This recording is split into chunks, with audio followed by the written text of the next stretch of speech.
Seafood with a side of monster tails. An excerpt from my novel, A Town Called River. I woke up on the floor. At some point, I'd obviously slid out of the chair and down onto the thick red carpet.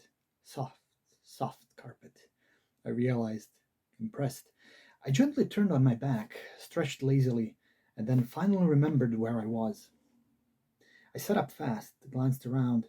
The room was still around me, still impossible. The book was next to me. I gazed at it, took it into my hands to make sure it was real. Then I remembered why I was awake. I could hear a noise from my childhood, the apartment doorbell. I looked at my watch, cursed softly, jumped to my feet, and ran out of the room. Uh, I said as I opened the apartment door. I'm sorry. I was asleep. I didn't hear you ring the bell right away. No prob. Katrina started saying as she stepped past me into the apartment, and then stopped short. She was staring at something. Was my fly undone? I looked down and the book was still in my hand. Oh, thank God you found it, she said with a sigh of relief. I blinked. Found? She nodded. Yes, that. No, what? How did you. Wait. You know? Yes, she said. I blinked again. How did you know? Lena helped me when I was a teenager. She paused. This was a few years after you left. They wanted to send me off for treatments. Claimed I was batshit crazy. Luda kokopus. I had hallucinations, heard voices, waking nightmares almost. Saw dead people everywhere. Your grandma was the only one who didn't think I was insane. She looked at me firmly. I wasn't. I was seeing dead people. It took me a moment. Ghosts. You were seeing ghosts. She took a breath. She gave me something that temporarily blocked it, just long enough for me to calm down so they wouldn't send me to the nut house. Then she gave me a crash course during a single night. God, it was so ridiculously hot, middle of July. She told me to sneak out of the apartment, meet her at the graveyard. By the time dawn came, I could deal with the voices and the sights. I could tell which people were real and which were, well, the ones only I could see and hear. Uh, I said then, maybe we should sit down. I took her into the kitchen, and there was this brief silence as we made us some cedevita, which had been another blast from the past, waiting for me in the cupboard. The powder was still as yellow as I remembered, and the taste of the drink, after adding water, was still like fake lemon, only better. Some things hadn't changed. I was very grateful for that right now. We sat and drank and just looked at each other. We had known each other long ago, had been friends, but that was so long ago, and obviously, in all these years, she had changed even more than I could have ever guessed. And yet, trust her, the letter said. The letter, the book, the room. So, she was a witch, I finally said. Striga. Katrina very visibly tensed. What? I asked. She wouldn't like you saying that. No, she wasn't that. The Striga does black magic, evil stuff. Your grandma bashed in the heads of a couple of them in her day, apparently. Literally bashed, or? I asked, without thinking. Katrina paused. You know, I always thought she meant figuratively, but now that you mention it. Well, she did box when she was in college, I chuckled, trying to distract myself. So, just a witch then? As if that were the normal thing to be. Katrina shook her head. A krsnik, she said. Well, krsnica, but they actually don't really care about what's the word? Masculine and feminine forms. In fact, she'd said that she preferred people thinking krsniks were just men. Said female krsniks had been using it to their advantage, flying under the radar. Krsnik. I remember that word, very dimly. Stories my grandma used to tell me, stories about them fighting strigoons and vampires and werewolves, stories about all kinds of supernatural creatures, made up stories about made up things, about stuff that wasn't real. This was a ridiculous conversation, absolutely bonkers, and I know, she said, and I stared at her for a moment. Can, can you read minds? I thought, stunned. I'm not a mind reader, she said, shrugging, but from the look on your face, I guessed you were thinking this whole thing was nuts, right? Yeah. I glanced at the book on the table next to my glass.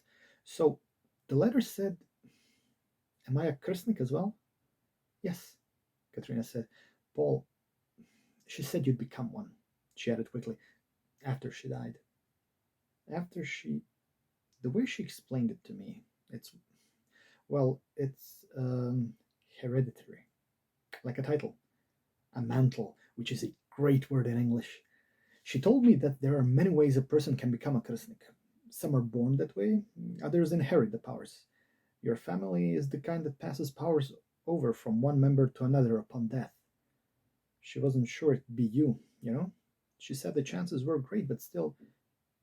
Then who would it have been? I asked, genuinely interested. Your mother. I had a letter I was supposed to put into the book if it was her. Or the mantle would wait for you to have kids. Wait. Apparently, Katrina said, shrugging. Look, I'm not an expert. It's probably in the book. But what am I supposed to... How do I have no idea. I'm not a Krstnik. She asked that I help you out and that you help me in return. Help you with what? General supernatural affairs, I guess? We sat there, information stacking and stacking inside me without really processing any of it. You see and hear dead people, I said, because I had to say something. Often, she said. I nodded, went to take a sip, stopped. Wait. Do you see her?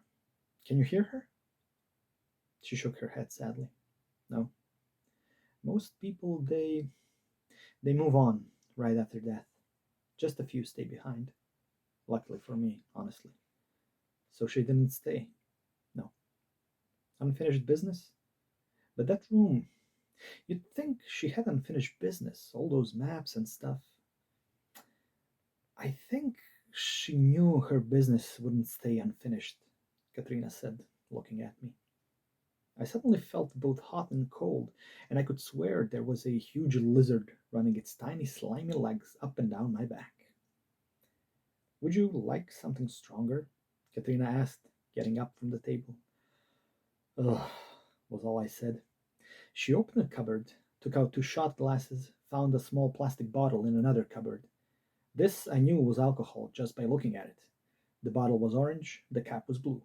And in the Balkans, an unmatched bottle and cap were always a sure sign the liquid inside was probably some kind of rakia, a homemade brandy. It tasted horrible, just as it smelled. I downed 2 shots. Then I looked at Katrina. What am I supposed to do? She raised her hands. Ask me something easier. She smiled. But I think you should let me take you out to lunch. So I did. But first I took a shower, a long hot shower, hoping it would either clear my mind or that I would wake up again, this time for real. I'd been fully awake since Katrina rang the doorbell, but the shower did help a little with the clutter in my head, at least in the sense of allowing me to heap things into piles, giving me some maneuvering space. Point. The room was real. It was impossible, but it was real. Point.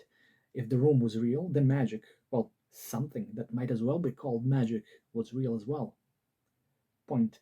My grandma was magic, a Krstnik, who, I could dimly recall, was supposed to be something like a monster slayer and a magician all bundled into one. Except, not really. Point was, grandma had been magic. And point I was magic as well, or so she claimed in her letter. Otherwise, I wouldn't have found the room. Itemized like that, the list seemed manageable. I was certain anyone who'd ever been discovered with a wall full of cutouts linked by colored strings had also considered said wall, and the mental state it represented, manageable. I changed into my only other set of clothes. I'd literally planned on coming here to visit the grave, attend the reading of the will, and then travel back home. In and out, 72 hours max. I had barely crossed the 24-hour mark, and my world was already turning upside down. "Where to?" I asked, back in the living room. Katrina was sitting on the couch, leafing through Grandma's book, smiling sadly. She looked up, and her eyes were just a touch red at the edges. "Well, what are you in the mood for?" she asked, "apart from work." I smiled. Honestly, fish." She cocked an eyebrow. "I know the perfect place." Thank you for watching this reading. Find more indie author reading library performances on our YouTube channel, along with our Meet the Author interviews and recordings of previous panels. Hit subscribe to get notifications for every new video. Find us at glasgow2024.org and as Glasgow in 2024 on Facebook, Twitter and Instagram. Check out our cool merch on redbubble.com/people/Glasgow2024/shop and consider joining by emailing volunteers at glasgow2024.org.